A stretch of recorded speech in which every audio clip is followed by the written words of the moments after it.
Now, if you've been busy doing your Christmas wrapping and getting all your presents sorted, you might find you've got lots of oddments of Christmas paper left over. And a lot of Christmas paper is very difficult to recycle.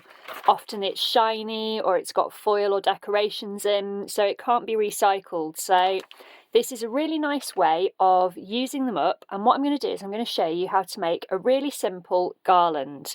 Now you can do lots of different shapes for this. I'm just going to use a circle today to show you, but there's nothing to stop you doing stars, Christmas trees, whatever you fancy really. So don't need many materials. You're going to need some paper, and you can of course do this with other paper. You don't have to do it with Christmas paper. I just wanted to show you a way of using some Christmas paper scraps.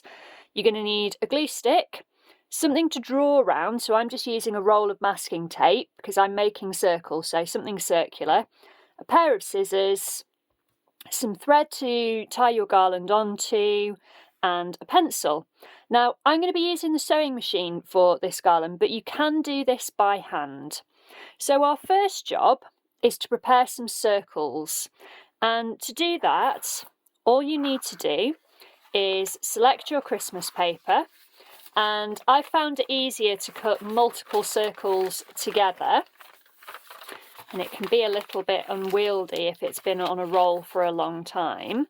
And what I'm going to do is I'm just going to fold this into sections like that, and then I'm going to use my masking tape template and I'm just going to draw around like that. Now, depending on the size of your paper scraps, you may want to spend a little bit more time making sure you're getting the most efficient layout.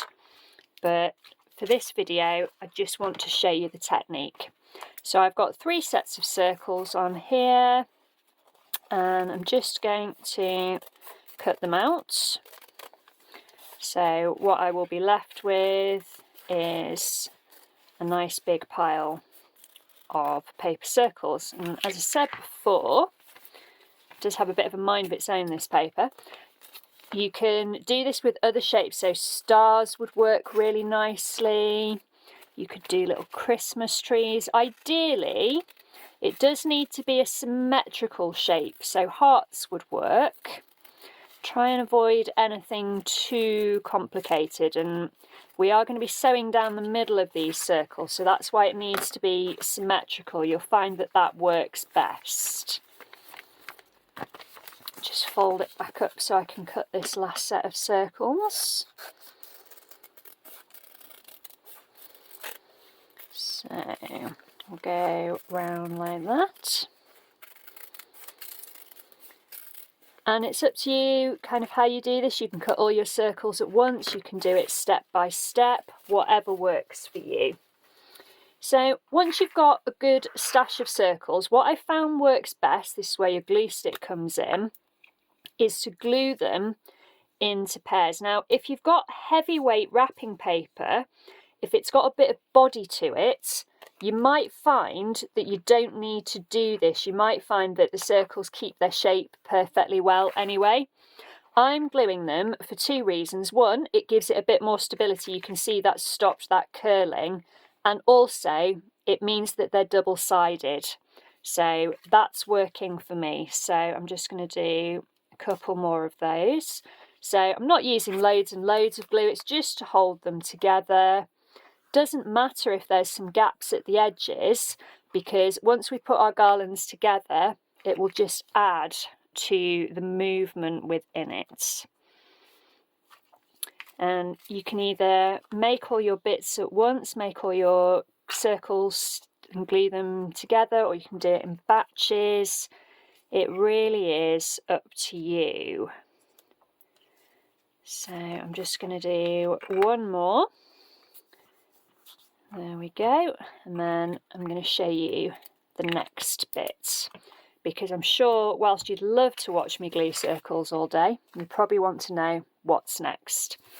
So what I've got here is lots of circles that I've glued together to make these double-sided discs. What I'm going to do now is start stacking them. And you can stack as many as you want at a time. I'm going to go with little stacks of 3. And if you imagine, what we're going to do is we're going to sew down the middle here so that when we open it out, we'll get kind of more of a 3D effect. So you might decide, if you've got loads of paper, you might want to do 4 or 5 circles so you get really thick bits, or you might want to do a combination. I'm going to stick with just the 3 for this demo. And what I'm going to do is I'm going to get my circles into groups of 3. I've got a different one there. And I've got some just ordinary embroidery floss here, 6-stranded cotton.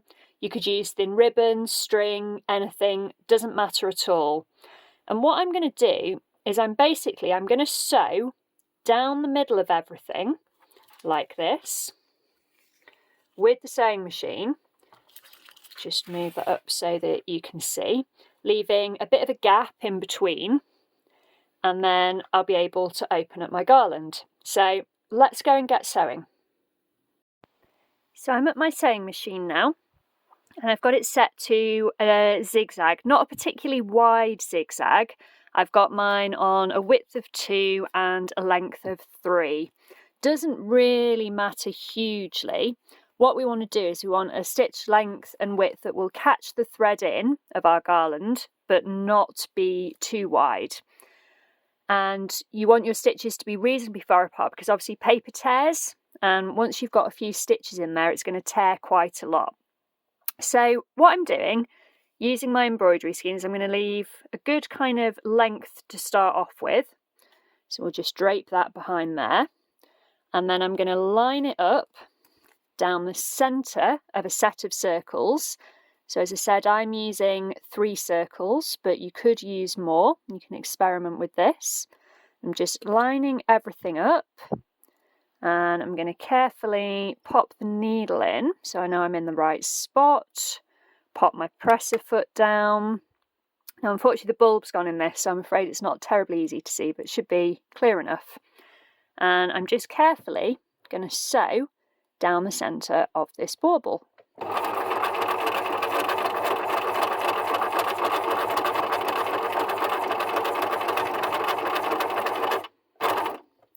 There we go. So I've got a little zigzag down. I realise you can't see it at the moment, but what I want to do is I want to leave this in. So I'm just pulling some more thread off, and I'm just going to sew along a bit of the embroidery thread. And I'm doing that until I've got kind of a gap about like that, ready to start my next set of circles. So I've got a different paper for this set, but I'm going to do the same thing again. I'm going to pop my embroidery thread down the centre. Now, if you wanted to hide it, what of course you could do is you could put this in between some of the circles. I like to have it on top because then I can see what I'm doing. I find that easier, but it doesn't really matter. So we'll sew down the middle of that one.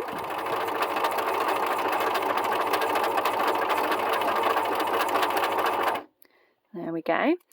And I'm not terribly worried if I don't get every stitch through the thread. I just want to get enough stitches for it to hold steady, for it to hold the bits together. So again, I'm just going to sew along the thread for a little bit, about the same distance that I did before. Ready for my next set of circles. Back to this pattern now. So again, line the embroidery thread down the centre, and zigzag over the top.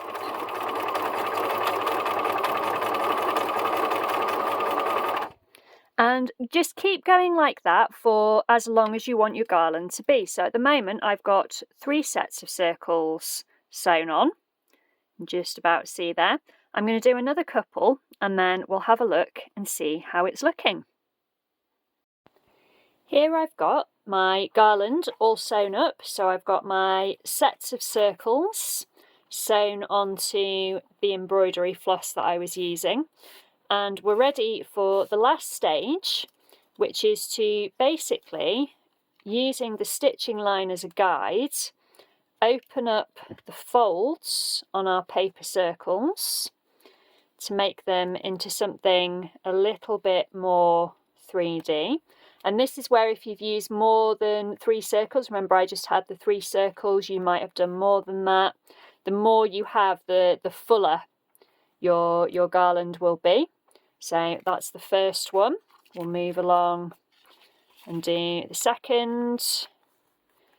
And say I'm just using the stitching line as a guide to just fold open. Not sure that makes sense, fold open, but hopefully you can see what I'm doing. To open up these shapes, trying not to get myself in too much of a tangle. And if you don't want to use a sewing machine, or you haven't got a sewing machine, then you can do this by hand. You can absolutely sew these by hand. Just use a simple running stitch down the middle. So again, using embroidery thread or string or ribbon or whatever you've got, just with a running stitch. So just in and out, sew all along, and then do the same thing, fold these open. I just like using my sewing machine. And if I just show you close up, if I can get the camera to focus, it's not keen, is it? Let's try again. There we go. You can just see the zigzag stitch that I used, and that's catching in that embroidery thread. And on the bobbin, I used a nice metallic thread for a bit of extra sparkle, because I thought as it was a Christmas garland, shiny thread was probably a good idea. So there we go. So that's my last set of circles to open out. And what you can hopefully see now is my garland opened out. And if I try not to get myself tangled up, there we go. That's ready to hang up wherever you want. And it's a nice, quick and easy way of using up those bits of paper. Makes a nice festive decoration. Better than having loads of bits of paper left over, better than it ending up in the rubbish. And say you can try it with different shapes. You can add more circles for a fuller effect. You can do whatever you like. Do let me know how you get on. Pop a comment below the video, get in touch however you like, and have a lovely Christmas and happy crafting.